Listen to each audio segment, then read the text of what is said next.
What's up guys, Steve here. It was a quiet day today, but there was some news that came out of Top Shot, so we're going to go through it together in case you haven't heard, so you can make informed decisions about what's going on in future for things like legendary packs and pre-order packs and other things that's going on. So let's get straight into it.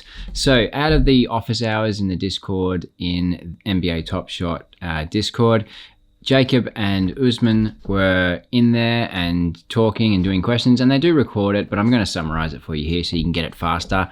So let's get straight into the news. So in moments, Series 1 held by Top Shot only in the Western Conference and Eastern Conference finals, set to getting burnt.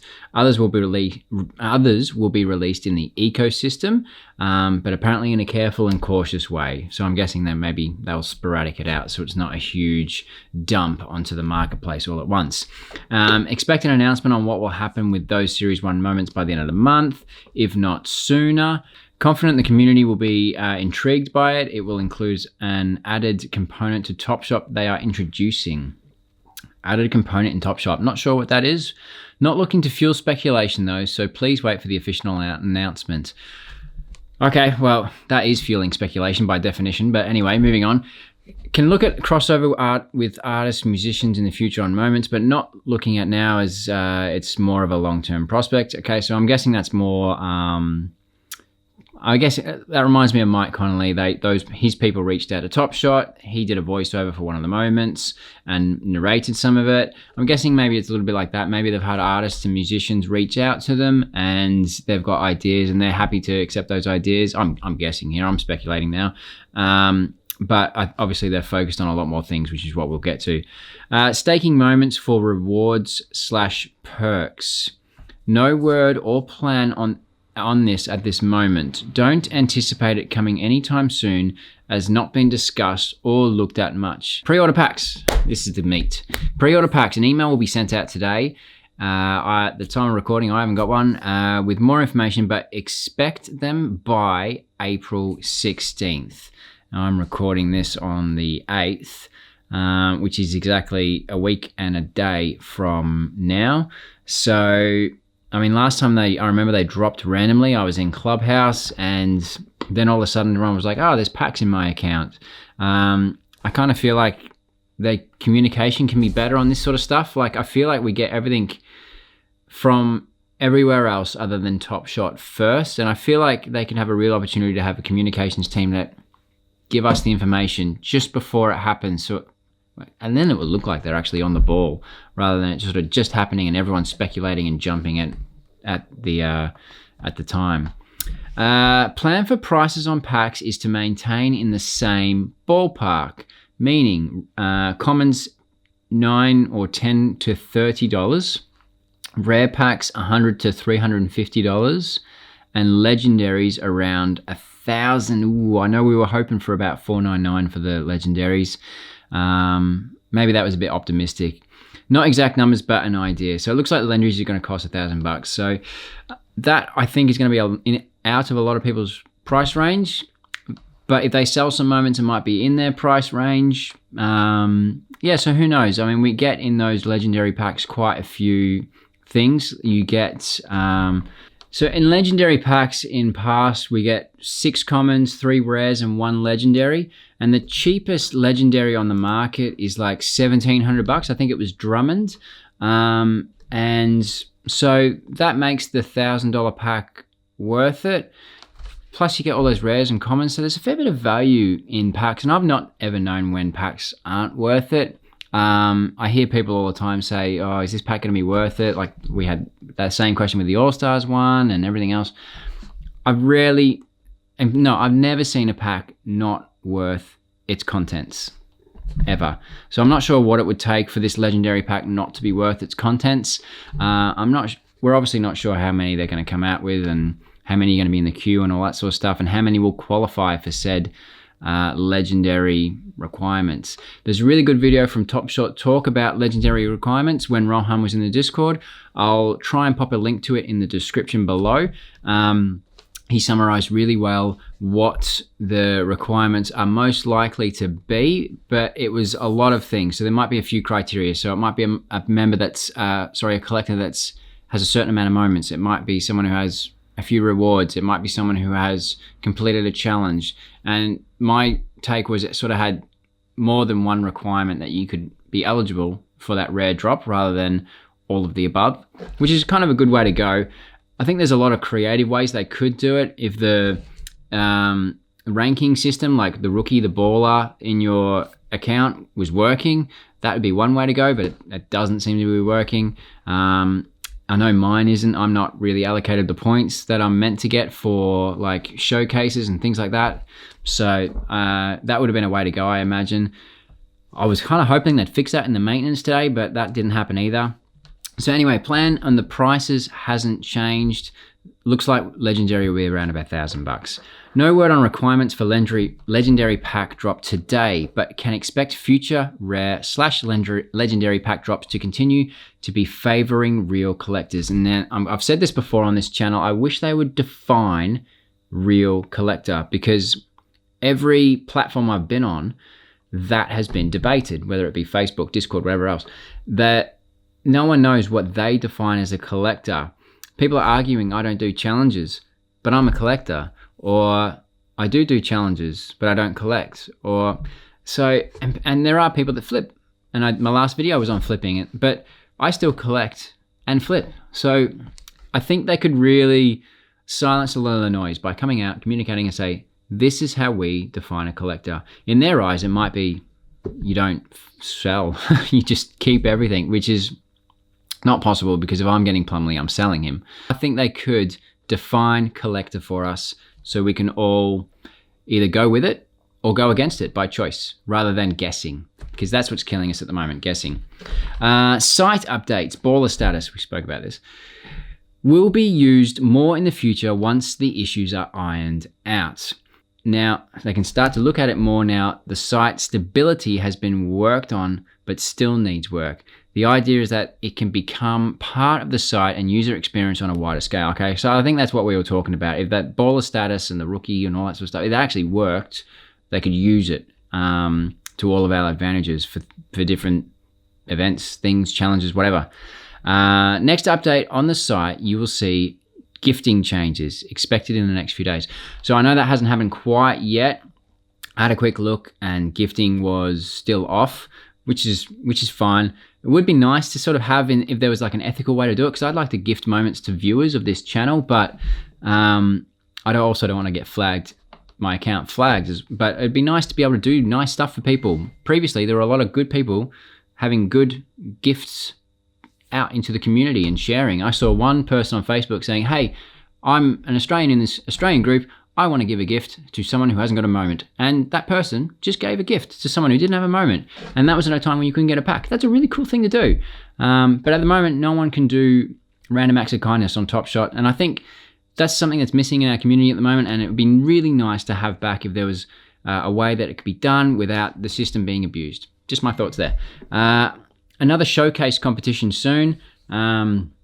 Showcases have been a bit buggy lately for me as well, so it'd be interesting for that to be improved, and also to see what this competition looks like. I'm sure I'll be the worst at it. Confirmation on Canada and UK bank withdrawals. No more updates from last week. Expected sometime in April, early May possible, likely, but ideally earlier. Okay, if you're in the UK and stuff, that's good news. I'm not. Concentrated effort to continue to reinforce the value of being a collector on Top Shot. Define it. Potentially moving over to the real world engagement as well, for example, but only speculation idea. Real world engagement. Potentially moving over to real world engagement. What does that mean? Let me know in the comments if you know. Consistently thinking of ways to maintain that approach of improving collector experience. Good. Site security issues. 40 of the most nefarious bot accounts were closed last week. Not even a synonym for that in Word. Nefarious. The team continued to crack down on them. Okay, yep, good. Vegas Dave and similar accounts. He was on all over Twitter. He was sort of identified in a blog post that he was multi-accounting to the max. Rest assured, those bad actors will not be able to get away with it, and they will have issues with the withdrawals if they get that far, continuing to use their accounts, etc. Okay, yep, good. Block transactions. Users that continue to try to buy a moment usually the lowest price moment, but it fails once/twice, but keep trying to buy it, that can lead to an account getting temporarily blocked on transactions. Should be able to leave for a bit and come back later if it's sorted. Okay, so I guess if you're a bot, you're just trying to buy the lowest one really quickly every time, and if it just tries, you get flagged. Whereas if it was human, you'd try, you'd fail, you'd probably go for a different one a minute later, or you get frozen after a minute, something like that. So I guess this is just a simple bot thing. And I remember I said somewhere that a 1 minute limit on purchasing is about as useless as an ejection seat on a helicopter. And then someone said, well, if you're a bot, not really. And I thought, okay, that's fair enough, because if you're a bot, you're just going boom, boom, boom, try. Unless, I know, you're programming it to go to 1 minute. And that makes sense. I guess it's there because it has to be, and the scale of that is pretty significant. I mean, if you think about the pre-order packs, we had 350,000 sold, and it was published in an article, the Jordan article, that was 800,000 accounts. So clearly there's a big problem there about, getting some dead wood out of the system. Miscellaneous, hardcourt. Starting some very early testing with a few people, but instead of people that aren't familiar with or exposed to Top Shot, so I guess they get an unbiased opinion, rather than people who are experienced in Top Shot and they're trying to, they know what they're doing. Essentially, you got to test it on people that don't know what they're doing to get real feedback on what the issues might be and what's confusing and what's not.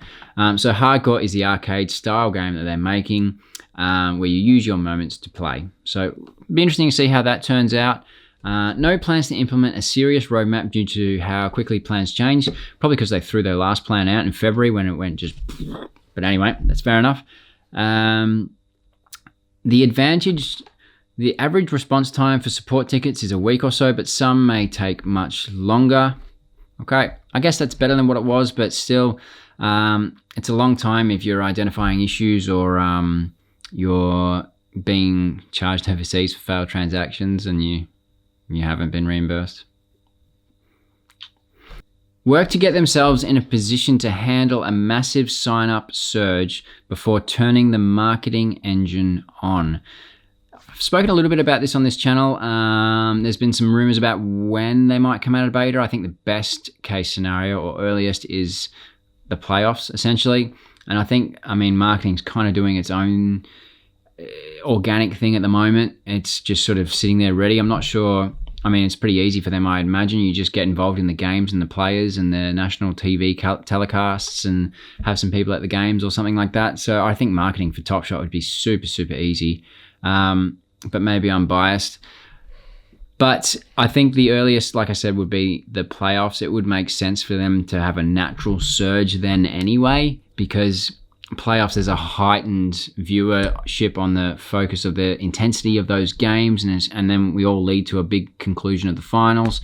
So that'd be very interesting to see when exactly they decide to turn the marketing engine on. But I'll be looking forward to that. Jacob believes there are an overwhelming number of NBA fans that may have heard of Top Shot but still haven't signed up, and thinks there's still plenty more signups to come when marketing kicks off. Well, yeah, obviously NBA has a huge fan base worldwide, and we're basically the guinea pigs for them. Fair enough. Those accounts, interestingly, that were sort of flagged, someone brought up the point, well, what happens to those moments? And I think someone who knows more than me says that, well, they're kind of stuffed now because they're tokenized. They can't be reversed, so essentially they'll be burnt as well. I can't confirm that, but if bots have moments or gift accounts that were receiving moments from multi-accounters, we could be losing them in the ecosystem, which I guess is good and bad. One, less people can get their hands on them, but two, maybe if you've got those moments, their value just went up a smidgen. And obviously we've got the pre-order pack coming hopefully on or just before April 16. Now, if you haven't seen it, go watch the video I've got on that. I go through every moment that's worth looking at, because what we're expecting when that pack drops is the market floor to drop again. When we had the stress test not long ago, the floor dropped even on that stress test, and there was only 50,000 packs in that stress test.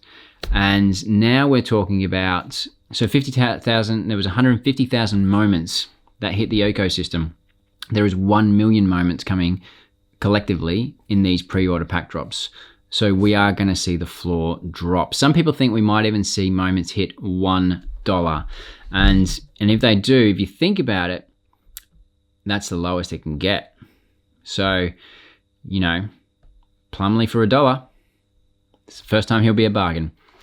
So that's basically the news going forward. The other thing that happened when we came out of maintenance, we finally had the marketplace open up. At first, the site came back out of maintenance, and then it opened up. The marketplace opened up, and I had a new window at the top. I'm not really sure the point of it because it says latest sales. I'm not sure if there's some kind of algorithm that relates to your interests. For example, if you're looking at the Utah Jazz a lot, maybe it prioritizes that. But when you refresh it, you get all new moments. I'm not quite sure if it's adding value to our collector experience, but there we go. I keep refreshing and I'm seeing, not massive interest in what I'm into. Yeah, so maybe it's some kind of algorithm that's meant to help us out. I'm not sure. You can view more sales. And other than that, I didn't really see much that was new that I guess required a day-long maintenance. And I didn't really need to see a list of all the transactions that's happening. Maybe they're just trying to bring some of the third-party sites functionality into the Top Shot site itself. Recently, they linked directly in each moment to evaluate.market, so you could evaluate the moment before you buy them. I don't know, maybe they're trying to bring in some features. I know also that when the site came back up, we couldn't see the mint count on the moments. It looks like they're back now. You could just see sort of common hashtag and then LE or CC. You couldn't see the actual mint number like 4,000 or 15,000 or 35,000. At the time of recording, that was a few hours ago. It seems to have been fixed since then, so I guess that's good. Weird to come out of a huge maintenance and then still have issues, but anyway, that's the way it was. But that's what the news for today was. So essentially it's wait and see for more pack drops, wait and see for legendary, wait and see for the requirements, wait and see what we define as a collector, and yeah, wait and see. So that was the news today. Hopefully that gave you a better understanding of what's going on. Again, watch the video from Top Shot talk about the legendary pack requirements. I think it will give you a good idea, none of it official, but a good idea of what is going to be needed for the legendary pack. But remember, not making a move is okay. You don't have to go for the legendary pack. You can just wait for the marketplace to do its thing and find your favorite players, find your opportunities. You don't have to make a play or waste your dapper or spend money that you can't afford. That's it from me. Hope you enjoyed it. Give us a like and a subscribe if you found any sort of value, and I will see you in the next video.